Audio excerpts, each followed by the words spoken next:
স্বাগতম আজকের এই বিশ্লেষণে। আজ আমরা ইতিহাসের খুবই ইন্টারেস্টিং একটা অধ্যায় নিয়ে কথা বলবো। আমরা স্রোতেশীতে যাব প্রাচীন ইসলামী ইতিহাসের একজন অত্যন্ত শক্তিশালী ব্যক্তির উত্থান আর তার একদম ট্র্যাজিক পতনের গল্প জানতে। তার নাম আমর ইবনে হিশাম। আমরা তো ইতিহাসে অনেক সফল নেতাদের কথা শুনি, তাই না? কিন্তু আজকের এই তথ্যগুলো আমাদের দেখাবে একটা বিস্ময়কর বিষয়। এমন একজন মানুষ যার ভিতর অসাধারণ মেধা আর ক্ষমতা থাকা সত্ত্বেও শুধুমাত্র নিজস্ব অহংকারের কারণে কিভাবে তার চূড়ান্ত পতন ঘটেছিল। চলুন একদম নির্দিষ্ট তথ্যের ভিত্তিতে তৈরি এই কথামালার মাধ্যমে দেখে নেওয়া যাক ঐতিহাসিক এই ঘটনাটির আসল রহস্য। ঠিক আছে, চলুন এই বিষয়টার একদম গভীরে প্রবেশ করি। একটা প্রশ্ন কিন্তু আসে, সাধারণত নেতা শব্দটা শুনলে আমাদের মাথায় কি আসে? মেধা, দূরদর্শিতা আর সফলতার কথাই তো। কিন্তু কিভাবে একজন ব্যক্তি যিনি সত্যিই অত্যন্ত মেধাবী ছিলেন, যার ভিতর ছিল অসাধারণ নেতৃত্ব দেবার গুণ, তিনি আবার পতন ও ধ্বংসের এক ঐতিহাসিক প্রতীকে পরিণত হলেন? এটাই হচ্ছে এক ধরনের মনস্তাত্ত্বিক রহস্য।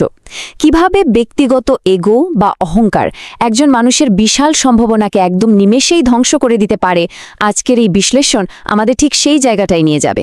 প্রথম পর্যায়ে বৈশিষ্ট্য গোত্র নেতা আমর ইবনে হিশাম, যাকে ইতিহাসে আবু জাহাল নামেও চেনা হয়, তার প্রথম পরিচয়টা কিন্তু খুবই স্পষ্ট। তিনি ছিলেন মক্কার কুরাইশ গোত্রের একজন অবিশ্বাস্য রকমের সমতাশালী নেতা। এখানে একটা বিষয় মাথায় রাখতে হবে, ইতিহাস কিন্তু তার মেধা বা প্রতিভাকে একেবারেই অস্বীকার করে না। সোর্স মেটেরিয়াল থেকে আমরা দেখতে পাই তিনি সত্যিই ছিলেন উত্তম বিচারবুদ্ধি সম্পন্ন একজন মানুষ, এবং তার এই উত্তর্ষ তাকে গোত্রের মাঝে অনন্য একটা মর্যাদা দিয়েছিল। প্রফেট মোহাম্মদের প্রধান বিরোধী হয়ে ওঠার অনেক আগে থেকেই তিনি ছিলেন অত্যন্ত যোগ্য এক নেতা। আর এটাই হচ্ছে এই গল্পের সবচেয়ে সারপ্রাইজিং বিষয়। একজন এত ক্ষমতা ও মেধাসম্পন্ন মানুষ কিভাবে তার থেকে ঠিক বিপরীত একটা মেরুতে গিয়ে দাঁড়িয়েছিলেন। এবার চলুন যাই দ্বিতীয় পর্যায়ে, মেধা বনাম আধ্যাত্মিক অজ্ঞতা। এখন এই তুলনাটা কিন্তু বেশ চমৎকার। একপাশে লক্ষ্য করুন, আমরা দেখছি তার উচ্চ মেধা ও গোত্র নেতৃত্ব, যেটা ছিল তার বাহ্যিক সফলতা। কিন্তু অন্য পাশে, ঠিক তার পাশাপাশি রয়েছে তার একটা গভীর ত্রুটি, আধ্যাত্মিক অজ্ঞতা ও অন্ধ অহংকার। ভাবতে পারেন, তার এত বিশাল মেধা থাকা সত্ত্বেও তার ভিতরে এমন এক ধরনের আধ্যাত্মিক অন্ধকার কাজ করছিল, যা তাকে আসল সত্যিকে গ্রহণ করা থেকে পুরোপুরি বিরত রেখেছিল। তার গোত্রীয় গর্ব বা বলতে পারেন এই আত্মগরিমা এতটাই প্রবল ছিল যে তা তাকে অক্ষরিক অর্থেই অন্ধ করে দিয়েছিল। মেধা যদি সঠিক পথে চালিত না হয়, তবে তা মানুষকে কতটা অন্ধকারে নিয়ে যেতে পারে, এটা তার একটা পারফেক্ট উদাহরণ। এবার আসি তৃতীয় পর্যায়ে, নতুন আন্দোলনকে দমন করা। আমর ইবনে হিশাম বা আবু জাহেলের এই দমনমূলক কৌশলগুলো আসলেই শিহরণ জাগানো। এখানে তার নির্মম কৌশলগুলো খুব স্পষ্ট। তিনি কিন্তু শুধু মৌখিক বিরোধিতাই করেননি, তিনি একেবারে বিরতিহীন বিরোধিতায় নেমে পড়েছিলেন। নিজের ক্ষমতাকে ধরে রাখার জন্য তিনি সব ধরনের রাজনৈতিক চাল বা পলিটিক্যাল ম্যানুভারিং, যেটা আমরা আজকালও দেখতে পাই, ঠিক সেটা কাজে লাগিয়েছিলেন। এবং এর সবচেয়ে নির্মম দিকটি ছিল নির্যাতনের ব্যবহার। নতুন ওই ইসলামিক আন্দোলনকে নির্মূল করার জন্য শারীরিক ও মানসিক টর্চারকে তিনি হাতিয়ার হিসেবে ব্যবহার করেন। একজন মেধাবী নেতার থেকে এমন ক্যালকুলেটিং এবং ক্রুয়েল পদক্ষেপ বেশ অস্বাভাবিক মনে হলেও অবাধ ক্ষমতা এবং গোত্রীয় প্রেমের আন্ধত্ব একজন মানুষকে কতদূর নিতে পারে, এই ঘটনাগুলো কিন্তু তার একটা প্রকৃষ্ট প্রমাণ। এবার আমরা আসছি চতুর্থ পর্যায়ে, বদরের যুদ্ধ। আর এই ঘটনাপঞ্জি বা টাইম লাইনটি অসাধারণভাবে তুলে ধরে কিভাবে ঘটনা প্রবাহ একের পর এক ধাপে ধাপে ক্লাইম্যাক্সের দিকে এগিয়েছিল। টাইমলাইনটা একটু খেয়াল করুন। প্রথম ধাপে আমরা দেখছি কুরাইশ গোত্রে তার বিশাল প্রভাব ও মর্যাদা, কিন্তু দ্বিতীয় ধাপে এসে সেই ক্ষমতা ব্যবহার হয়েছে নির্যাতন ও অত্যাচারের মাধ্যমে। এরপর আসে তৃতীয় ধাপ, যেটা ছিল একটা বিশাল টার্নিং পয়েন্ট, বদরের যুদ্ধ। এই ঐতিহাসিক সংঘাতে তিনি শুধু অংশগ্রহণই করেননি, বরং সোর্স অনুযায়ী তিনি ছিলেন এর প্রধান প্ররোচয়িতা বা ইনস্টিগেটর। এবং সবশেষে চতুর্থ ধাপ, যার পরিণতি ছিল চূড়ান্ত, বদরের প্রান্তরে তার পরাজয় এবং মৃত্যু। এই ক্রমবিকাশ আমাদের খুব স্পষ্টভাবে দেখাচ্ছে কিভাবে ক্ষমতার অপব্যবহার একজন ব্যক্তিকে সত্যি সত্যি চূড়ান্ত ধ্বংসের দিকে ধাবিত করে। পঞ্চম এবং শেষ পর্যায়, এক ফেরাউনের পতন। তাই এখানে মূল বিষয়টি হল এই দুর্দান্ত উদ্ধৃতি বা কোটটাকে সোর্স মেটেরিয়ালে তাকে নিজস্ব জ্যোতির একজন ফেরাউন বা ফ্যারো হিসেবে আখ্যায়িত করা হয়েছে। এখন কেন এই রূপকটি ব্যবহার করা হলো? কারণ ঠিক প্রাচীন ইতিহাসের ফেরাউনের মতোই তার মধ্যেও ছিল এক ধরনের অদম্য জিদ এবং অহংকার। একজন উচ্চতর নৈতিক কর্তৃত্ব বা হায়ার মরাল অথরিটির কাছে আত্মসমর্পণ করতে তিনি পুরোপুরি অস্বীকৃতি জানিয়েছিলেন। এই আত্মগরিমা এবং একগুয়েমি ছাড়া তার পতনের পেছনে আর কোনো বড় কারণ ছিল না আসলে। এই মেটাফরটি খুবই শক্তিশালীভাবে ফুটিয়ে তোলা হয়েছে, যা আসলে নৈতিক সত্যতায় অবিচল থাকার কথায় স্মরণ করিয়ে দেয়। আমরা কিন্তু শুধুমাত্র ঐতিহাসিক তথ্যগুলো জেনেই থেমে যাব না। এই ঘটনাটি আসলে একটা সতর্ক বার্তামূলক গল্প বা কশনারি টেল। ইতিহাসের এই ঘটনাটি কেন এখনও আমাদের জন্য গুরুত্বপূর্ণ? কারণ এখানে খুব স্পষ্টভাবে দেখানো হয়েছে যে মানুষ যতই শক্তিশালী বা মেধাবী হোক না কেন, ব্যক্তিগত ইগো বা অহংকার তাকে ইতিহাসের এক ঘৃণ্য প্রতীকে পরিণত করতে পারে। যারা নেতৃত্ব, ক্ষমতা এবং আত্মগরিমা নিয়ে জানার আগ্রহ রাখেন, তাদের জন্য এই ঘটনা থেকে শিক্ষা নেবার অবশ্যই অনেক কিছু রয়েছে। এটা শুধু অতীতের কোনো সাধারণ গল্প নয়, বরং মানব মনস্তাত্ত্বের এক চিরন্তন সত্য কথা। আজকের এই বিশ্লেষণের শেষে একটা খুবই চিন্তা উজ্জ্বল প্রশ্ন আমাদের সামনে এসে দাঁড়ায়। কখন আমাদের নিজস্ব গর্ব, অভিজাত্য বা গোত্রীয় পরিচয় আমাদের আসল অন্তর্দৃষ্টি থেকে অন্ধ করে দেয়? কখন এই অহংকার নিজস্ব পতনের স্থপতি হয়ে ওঠে? আমর ইবনে হিশাম বা আবু জাহালের জীবন আমাদের সেই দাপটশালী অহংকারের ভয়াবহ পরিণতির কথা মনে করিয়ে দেয়, যেখানে চরম বিশ্বাসঘাতকতার বিপরীতে আমরা দেখতে পাই চূড়ান্ত ক্ষমা আর ভ্রাতৃত্ববোধের এক অনন্য দৃষ্টান্ত, যা আসলে মানবীয় সহমর্মিতার ধারণাকেই একদম নতুন করে সংজ্ঞায়িত করে। একটু ভাবুন তো, আপনার একদম কাছের কেউ, যাকে আপনি বিশ্বাস করেন, সেই যদি ভেতর থেকে আপনার সবকিছু ধ্বংস করার পায়তারা করে, আপনি কি করবেন? একজন নেতা কিভাবে এমন এক গুপ্ত শত্রুর মোকাবেলা করেন? প্রতিশোধ নাকি সহমর্মিতা? চলুন এই বিস্ময়কর ঐতিহাসিক বাস্তবতার গভীরে প্রবেশ করি, যেখানে একজন পরম শ্রদ্ধেয় নেতা সম্পূর্ণ ভিন্ন একটা পথ বেছে নিয়েছিলেন। আমাদের প্রথম আলোচনার বিষয় শত্রু, ভণ্ড এবং ক্ষমা। পুরো বিষয়টা পরিষ্কারভাবে বুঝতে আমাদের একদম ভিন্ন ধরনের দুজন প্রতিপক্ষের পার্থক্যটা একটু দেখতে হবে।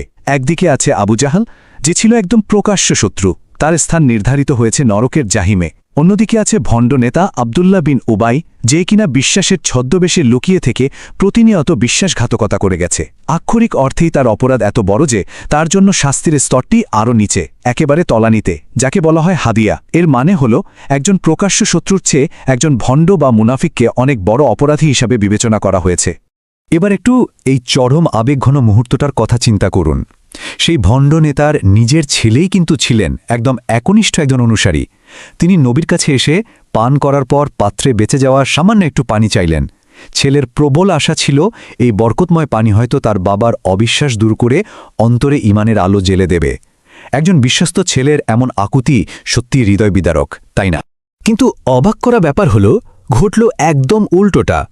বাবা সেই বরকতময় পানি চরম অপমানজনকভাবে প্রত্যাখ্যান করলেন আর তার বদলে চাইলেন মূত্র।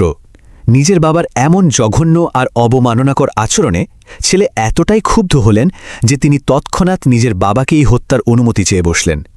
পরিস্থিতি তখন আক্ষরিক অর্থেই বিস্ফোরক।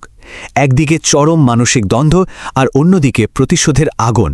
ঠিক এই রকম একটা উত্তপ্ত মুহূর্তে আমরা দেখতে পাই এক অবিশ্বাস্য আত্মনিয়ন্ত্রণের দৃষ্টান্ত।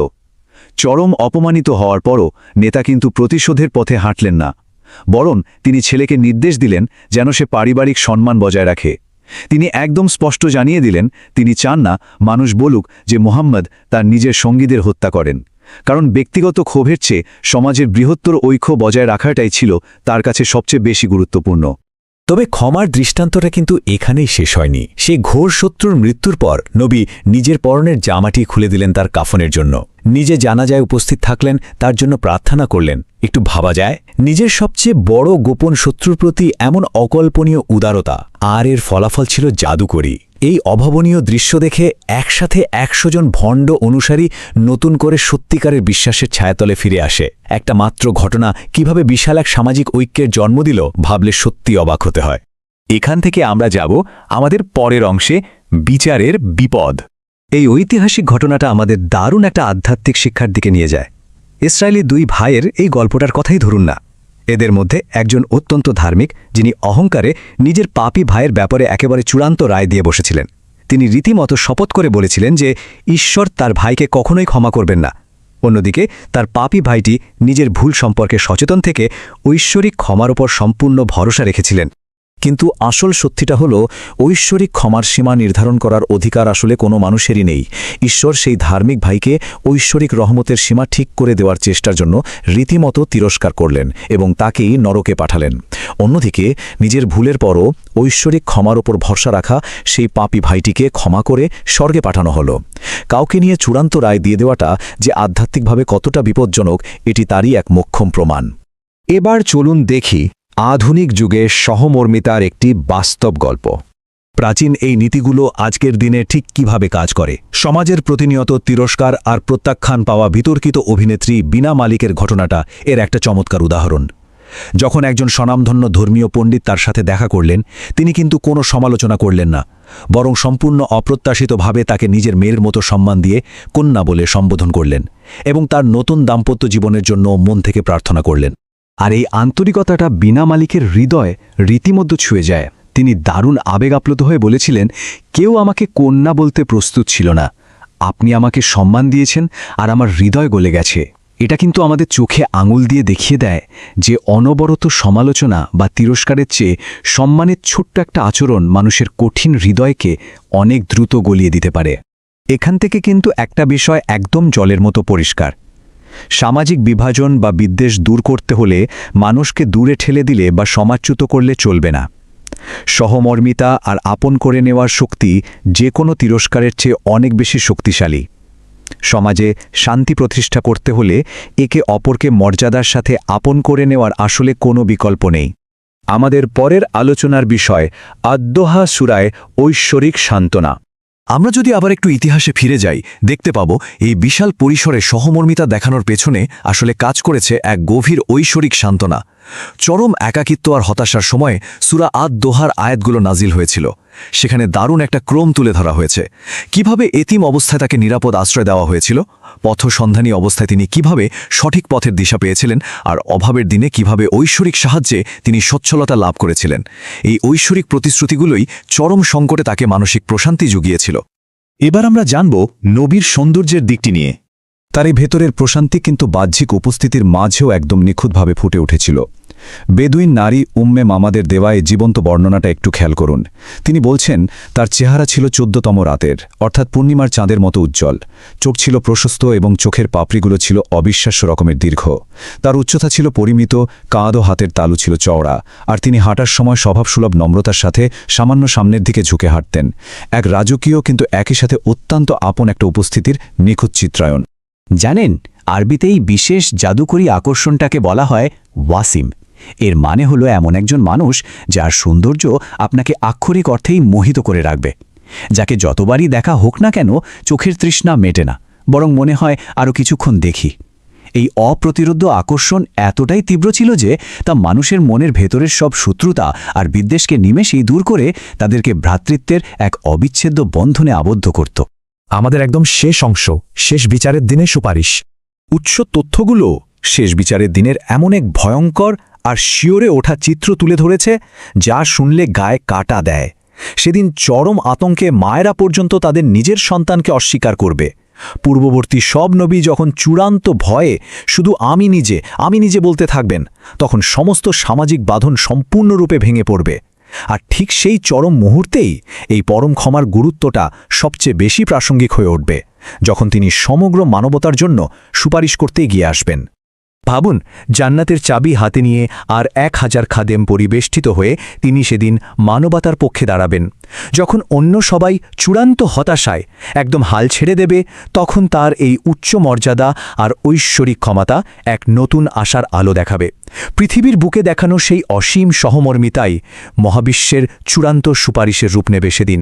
আমরা আমাদের এই বিশ্লেষণের একদম শেষ পর্যায়ে চলে এসেছি। যাওয়ার আগে আপনাদের কাছে গভীর একটা প্রশ্ন রেখে যেতে চাই। যিনি তার সবচেয়ে ভয়ঙ্কর শত্রুদের প্রতিও অসীম সহমর্মিতা দেখিয়েছিলেন, তার সেই ঐতিহাসিক শিক্ষাগুলো আজকের এই আধুনিক বিশ্বে আমাদের একে অপরের প্রতি আচরণকে ঠিক কতটা রূপ দিতে পারে? বিভেদে ভরা এই পৃথিবীতে আমরা কি সত্যি প্রস্তুত সেই সহমর্মিতার চর্চা করতে? একটু ভেবে দেখবেন।